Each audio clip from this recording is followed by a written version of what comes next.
Welcome back to a brand new episode of Bloor and Mandalore. I am your host, Jeremy Bloor, and I want to talk to you today about the future of Star Wars. Now, I'm at this beautiful location again just because I just got back from Japan and I have honestly got nothing on me. I've just got this tripod and my phone, so with these microphones, hence why I don't have my lightsaber for this episode. Just wanted to preface that one. Look, the future of Star Wars has kind of gone everywhere and anywhere. Since 1977, when Star Wars A New Hope was released, I mean, every single person loved and saw Star Wars. I mean, it was the biggest thing ever. You might not be the biggest nerd, but it is a household name. Now, with that, it's going to be heavily opinionated. It's going to be one of the biggest sources of criticism today with Disney, and also in the past. Through the history of what we know of Star Wars, we've seen everyone hating so many different things, and it has shaped, honestly, where we go in the future with the movies, how they were created, and also the upcoming projects. We've seen with The Acolyte recently, with all of its immense online hate and discourse, well, we don't get the same kind of shows coming out. I mean, they put a bunch of money into this. It was like $180 million into this show, which doesn't guarantee its success, sure. But who knows if they're going to be doing something like that again? And that's kind of what I really wanted to be talking about today. But before we do that, I wanted to, for the first time, actually start with the fan questions. I've got my trusty Star Wars book, which is a legitimate Star Wars book. It definitely has that signage on the front. Look, I put out on my Instagram just to kind of understand people's opinion, understand what people were expecting. I just put out saying, hey, look, next episode is going to be about the future of Star Wars. What are your opinions? I didn't necessarily expect anything. I just wanted to see what people thought and what people were excited for. Darth Christensen 17 said, the only projects I'm excited for are Ahsoka Season 2 and the Mando movie. Star Wars Sith 66, a fucking legend, a weapon, like the guy who doesn't age. I'm going to put him up there with Paul Rudd. More animation, please. It's more consistent. Dude, 100%. 100%. Star Wars Time Show says, bleak in terms of new content, especially with the kind that isn't Skywalker Saga centered. And then one of the goats of the show, Star Wars Nerd 00, I think as long as we get consistent good storytelling and writing, in brackets, and respect the established lore and characters, then we will be fine. I'd also like to explore an era earlier than what the Acolyte tried. Go back thousands of years, not just 80 to 100 years. Now, look, I mean, a lot of that kind of stuff is big in today's kind of arguments. Like, we're seeing the success of shows like The Bad Batch. We're seeing successes of the shows of, like, Mando. Everything that is kind of on the side of things that we all know and love. Mando was successful because it started off as a show that was kind of outside. It was, you got to see someone like Grogu, who everyone was like, oh my god, that's baby Yoda. It's not that we know of. No, but shows like that became popular because they were outside. So Disney kind of gets a little bit of an idea and they go, hey, well, you know what? Let's see where this goes and let's pump a whole bunch more money into shows that really don't have like a main focus, and they fill in gaps, and will use the success of great shows like that to just fill in little bits of lore information about, oh, this character went here and this character went there. And I think it's kind of screwed them up.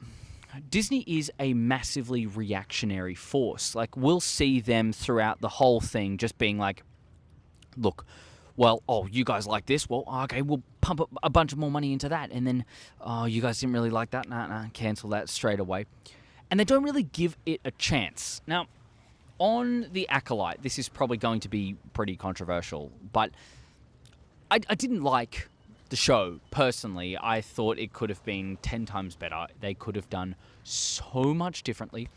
Hell, they even could have restructured every single one of the episodes into the proper... Like, if they just put the flashbacks at the start and created genuine character development based off the previous experiences, that wasn't much of a surprise to lead up to. So if you just kind of give them the backing and then build up, we would have seen a greater character development. We would have seen more surprises, and it kind of would have made more sense for a lot of the things that happened, other than just that kind of like, oh, well, we're going here, and oh no, oh, and I guess it's because Peridia, no, not Peridia, no, it's like, I guess it's because of the dark witches, you know what I mean? And it's just, it's kind of bullshit.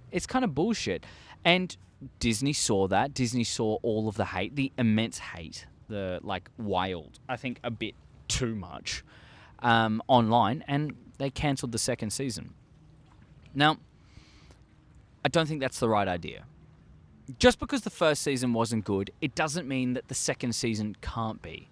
Now, a lot of you are going to be like, "Oh, you're just supporting Disney here." No. I really, honestly, I mean, they cut the checks.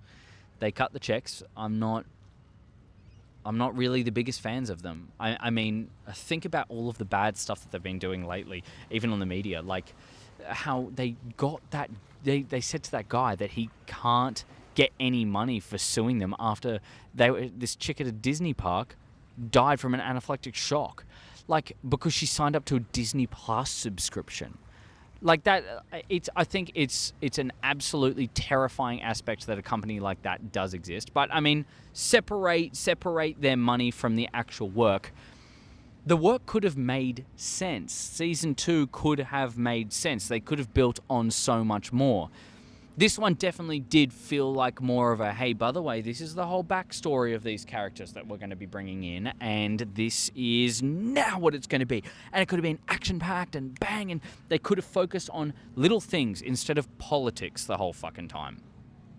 Forget about the fucking politics. Forget about all, like, creating new characters. They could have done a season. I mean, season 1 could have been amazing if they actually promised... Well, if they gave us what they promised us, which was the Sith perspective. But you know what I mean? Like, there's so many different options that we could have had, that they could have given us, that could have made it work, which is why Season 2 would have made sense. I think for stuff like that, it does scare me for the future. It scares me for what's going to happen to a lot of the stuff that we know and love. One big thing that I hated, I really, really hated, was that they brought back Grogu in The Mandalorian. Now, the whole story of Mando was he is a bounty hunter that is now kind of giving into his Mandalorian background and his background as an orphan, as a foundling. I've got tattoo of foundling in Mandoa here. Giving into his background of being a Mandalorian and being an orphan and being like, you know what, I'm going to deliver this child to his parents and I'm going to make sure that he is safe and sound, and that is my role. This is the way. Amazing premise. Now, I understand that it's a big cash cow. 100%. Like Baby Yoda or Grogu, fucking, if you call it Baby Yoda, I'm just saying it to the people who are just pissing me off. It is Grogu. But he's cute. He's, I get that. He's adorable. I don't really like him as a character. I think he's got barely any fucking development throughout the whole thing. Oh, what? He's like said no when tapping on a button. I don't think he's cool. What they could have done was in season 3, they could have actually expanded the Mandalorian as a character. They could have given him backstory. They could have given him a new purpose, a new hope. Like a whole bunch of stuff that would have made more sense. But that's Disney. That's what we're going to have to be dealing with. Honestly, by the way, I'm on like the most uncomfortable rock, so I apologize for kind of like shuffling around. Like, it worries me. It worries me that this reactionary force that is so based around politics and identity and kind of just pumping as much money in and trying to get as much return as possible, that they are the ones handling the franchise. And I don't think George could have done it any better. I'm not going to be one of those fanboys. Like, you guys didn't like the prequels so much. I'm talking about the older generation. That's a ladybird. The older generation didn't like the prequels so much that George Lucas was like, I'm sick of the discourse. I'm sick of the hate. I'm just going to sell it, and I'm going to get a whole bunch of shares in Disney, which is a profitable.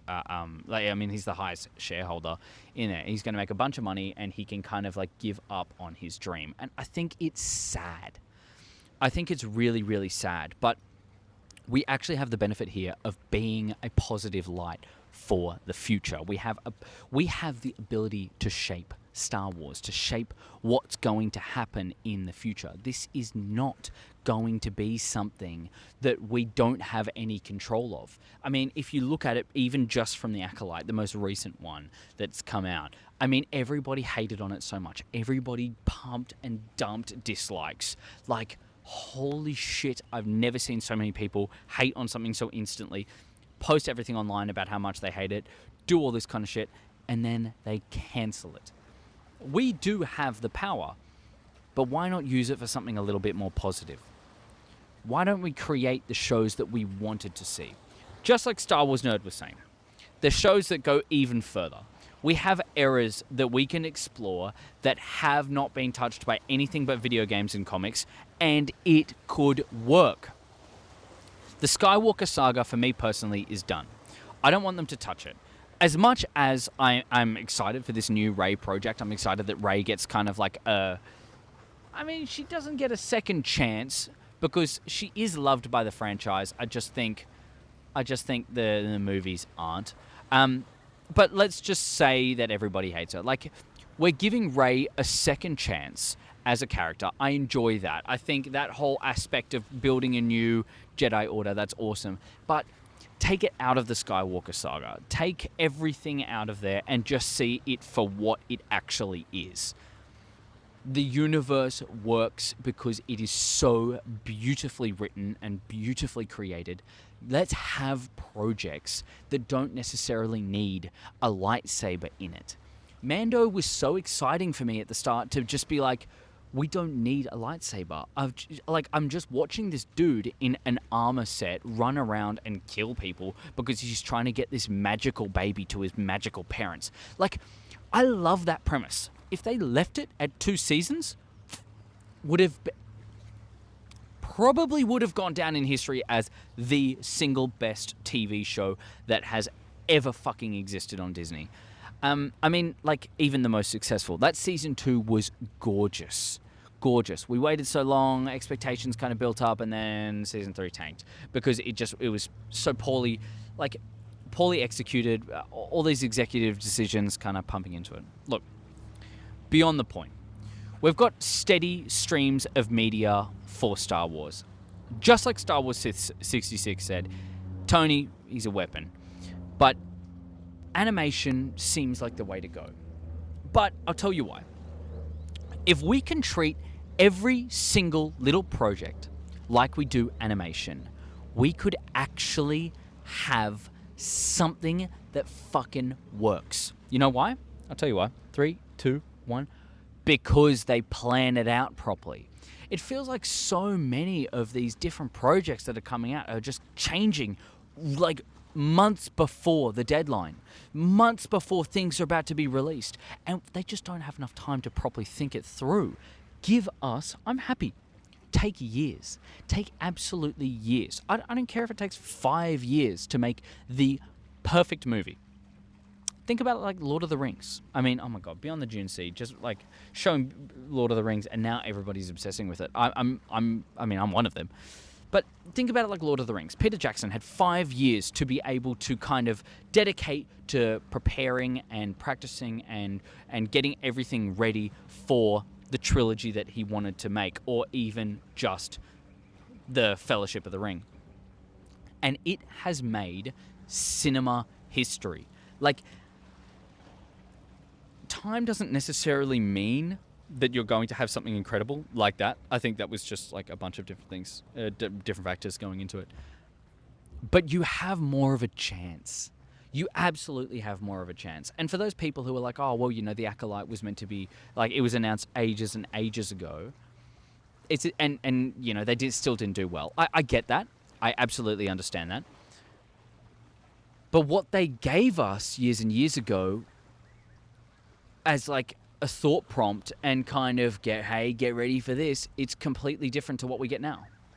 Well, what we got now, like, we didn't get a Sith perspective, like, at all. But because it's May. And then technically Osha at the end. Fuck off. That's not a Sith perspective. It would have been better, use Plagueis as kind of like the central villain in all of this, and then people doing the biddings for him, and then kind of understanding through the eyes of May and Osha. It would have worked. It would have worked because that's Sith perspective. It's a big thing about understanding what we're going to see versus what we actually get, and they're not really lining up. Nothing really has been lining up. And it begs the question, if everything's kind of been tanking lately, is it even worth kind of like bringing more, like adding more in? Is it worth creating more Star Wars, more TV shows, more movies? Why not just quit while we're ahead? Well, I do see that argument. I see that argument for two reasons. First one, well, you don't have to put any money into something that seems like it's just losing constantly. And two, if you get to leave something that has, on the majority, still resonated well with fans, like we've got the original and the prequel trilogy, and look, the sequels as well for a lot of other people. All of those solid pieces of work. We've got The Mandalorian. We've got, I personally loved Obi-Wan Kenobi. We've got a bunch of really good shows and also movies. You could leave it at that and actually be happy.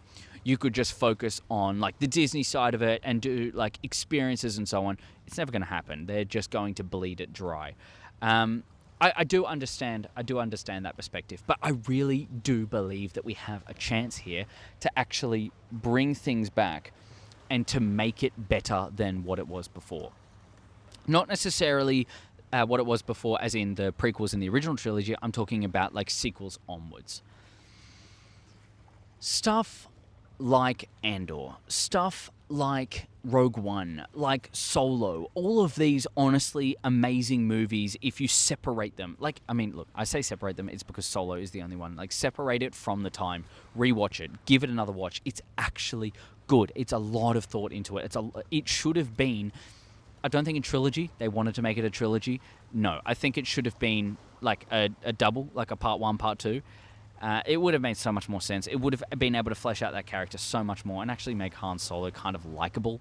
Only reason why I like him is because of Harrison Ford and then Indiana Jones. That's really it. That's really it. But you have the chance to create this media. You have the ability to go down different paths. Maybe stop trying to do all of the same fucking thing the whole time. Don't create the same versions. It doesn't fucking work. When you don't have the magic of what was around at the time. If you released A New Hope today, if you put Disney's name on it, it would tank. It would absolutely tank because it's the same thing that we're seeing all the time. It doesn't mean that it's not a good movie. It's just that it would absolutely tank. Everyone would be like, oh, well, this is nothing, what, you expected an old wizard to just be sitting at the back there, not remember these droids, rah, rah, rah, rah.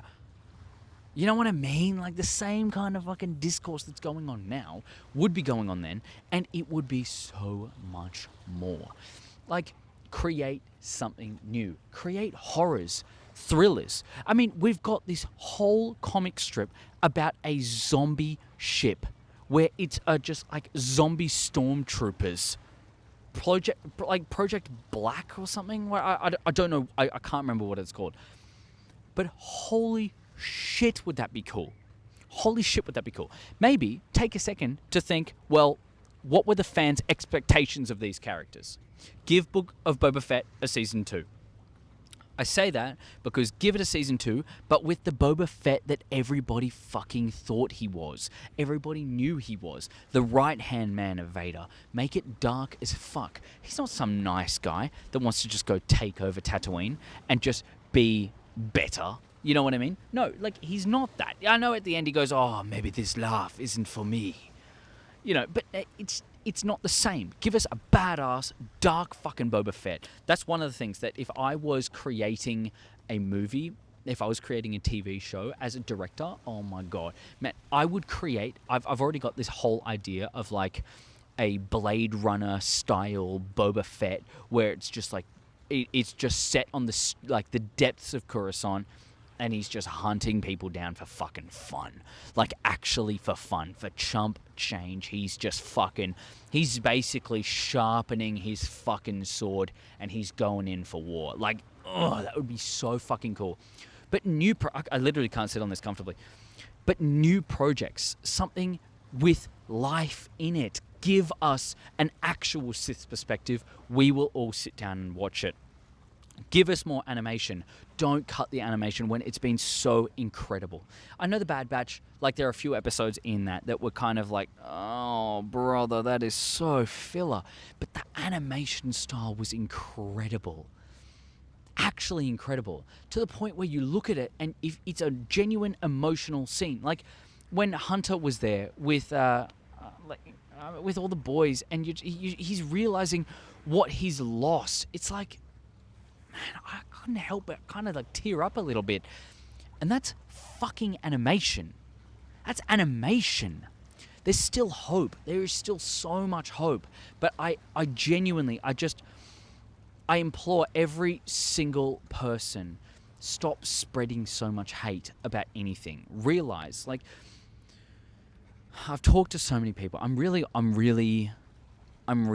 active on Facebook. I don't know why, just Facebook. I don't do shit on Instagram other than Blore and Mandalore, and supporting other people on Instagram. I'm not like, oh, well, naturally you're wrong here. I don't know what it is, the comfort of Facebook. I always do it.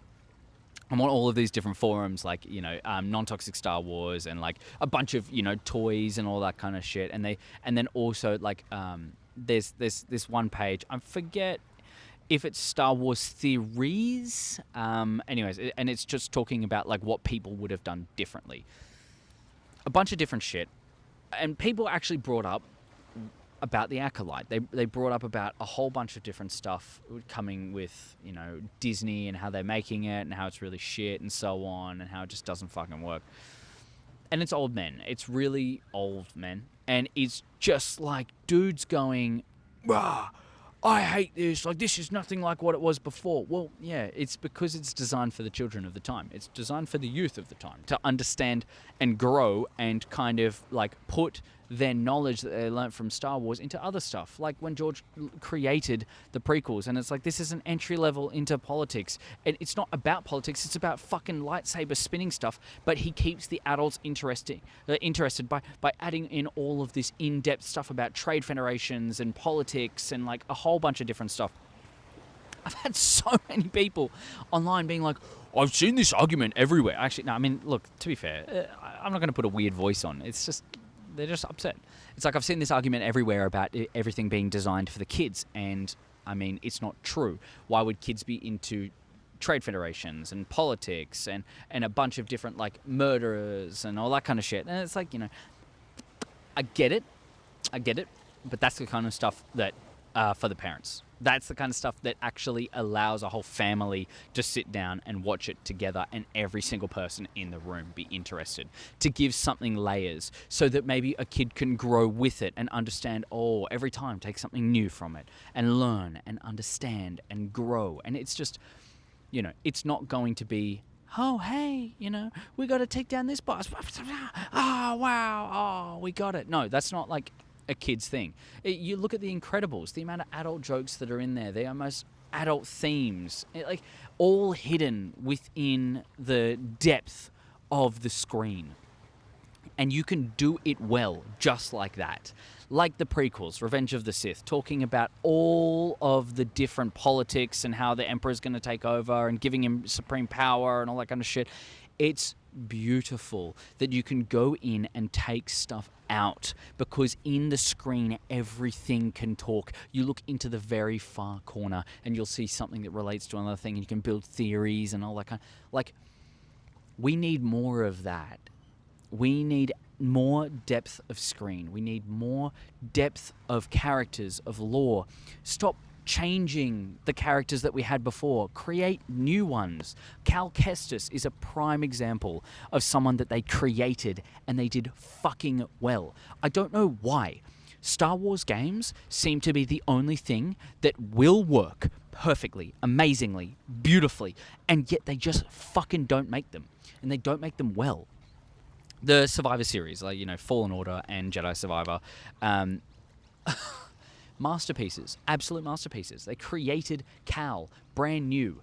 Like, you don't see him anywhere, and now he's sedimented in as one of the most incredible characters in Star Wars. Like it or not, the games are incredible. The Souls-like games, they're always kind of cool, but it's Star Wars. It's what sparks imagination.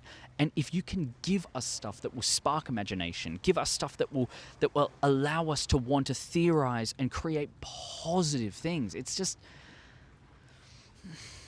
so much better than being negative. It's just, there's so much possibility in so many different factions, from animation to gaming to movies to TV shows. Like, you've got so many different options to just please the fans.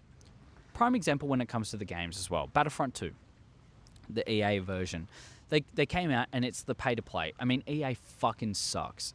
EA, they always do a pay-to-play. It's like, you got to support the company. No, you're just cash cows. Like, you just want more money. Create more games, sediment yourself in, and then create stuff that's like, give us reasons to buy more. Don't just force us to. You see all these games doing it now. It's besides the point. That's a long discussion. But Battlefront 2, they fixed everything, and then they just completely abandoned it. Like, for Battlefield. They completely abandoned it, and all the fans are still on there. Anytime, I promise you, do this at home. Go online when there is a fucking Star Wars TV show. Promise you, you'll find heaps of players on Battlefront 2. If they made a Battlefront 3 exactly the same as Battlefront 2, they just added more characters, more maps, like different fighting styles, a bunch of different stuff, like add in more, but just build it off of Battlefront 2. Just build it off of that. You could fucking give us the same game with more stuff in it. Everyone would accept it. Everyone would love it. Everyone wants more. I will constantly turn on that game and just play a co-op. I'll just chuck it on. I'll chuck on a co-op and I'll just play fucking clones.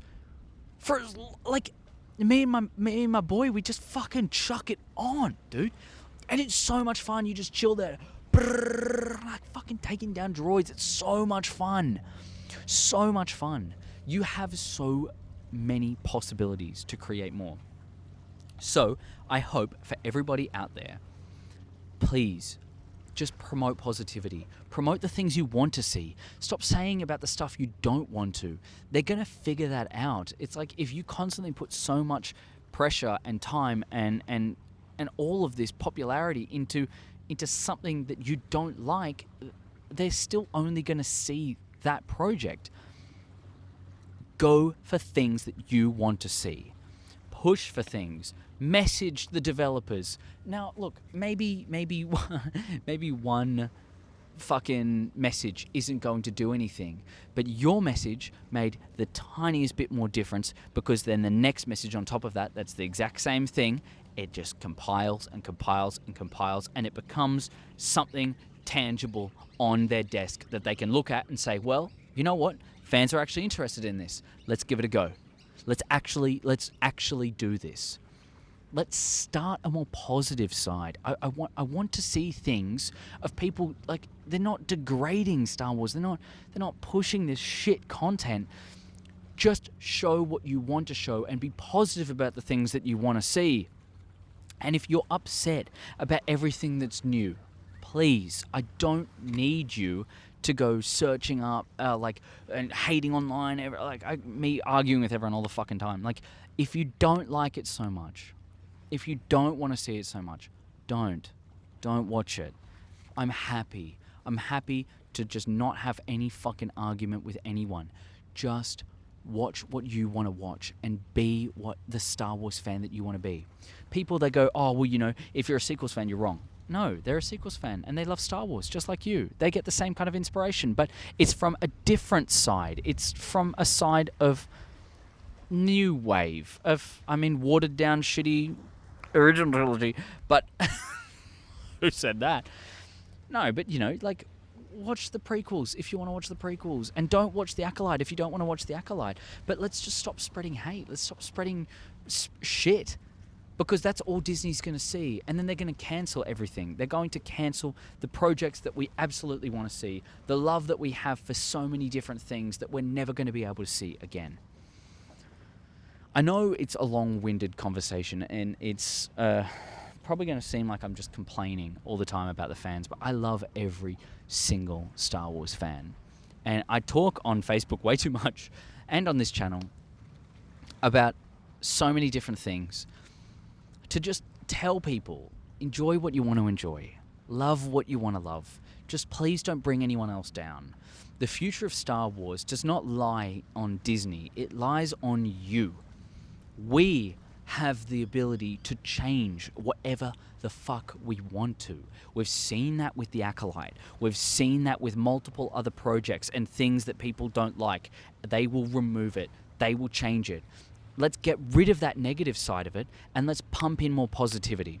Let's pump in more stuff that we want to see, okay? It could be animation. It could be games. Whatever tickles your fancy, just put in online, tweet Disney, private message Disney, private message directors, anything to get your message across.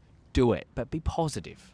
Be super, super positive, because I promise you, positivity is the only path to achieving what you want to achieve. Negativity is only going to drag you right back down, and drag down the projects that we love so much back down. Because what if they stop funding it? Well, then we're all going to be fucking upset. I mean, yeah, we've still got all the stuff that we wanted to watch before, but we don't get anything new.